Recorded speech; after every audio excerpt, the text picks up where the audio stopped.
The candidates running to replace Justin Trudeau will go head-to-head tonight in the English language debate after last night's French debate. CTV's Colton Praill joins us live from Ottawa with more. Thank you so much, Colton, for being here with us. Good morning to you. So what did the candidates reveal about themselves last night?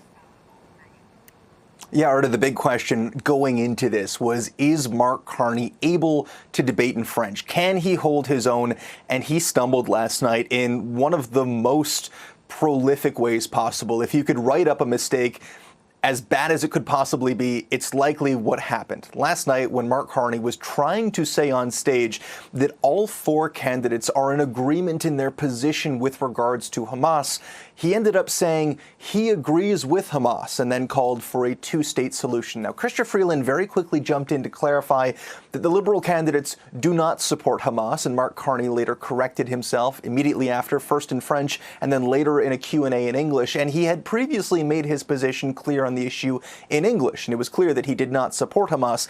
But the Conservatives have jumped all over this air. First on social media last night, they're holding a press conference right now on Parliament Hill, and the message they're putting out is very clear, that Mark Carney is unable to express himself in both official languages to a degree that would be required of the Prime Minister. And that's the attack that they're coming at him with this morning. And for Liberals who were wondering how Carney might fare in a debate against Pierre Poilievre in French, should he get to that stage, against Yves-François Blanchet in French, it's a very worrying sign, especially because he won't have friendly politicians by his side to correct his mistakes. His French was by far the worst on stage last night.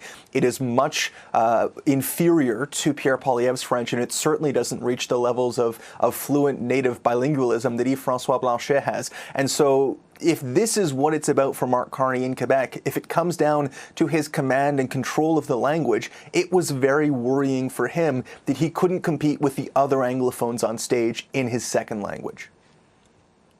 Declared the winner of the debate? There wasn't a real clear runaway winner, in large part because all of the candidates really just agreed with each other most of the time. We heard a lot of "I agree," we heard a lot of "great point," "I would do the same thing." There weren't a lot of sparks flying. It really, in large part, wasn't a debate. It was a presentation of ideas.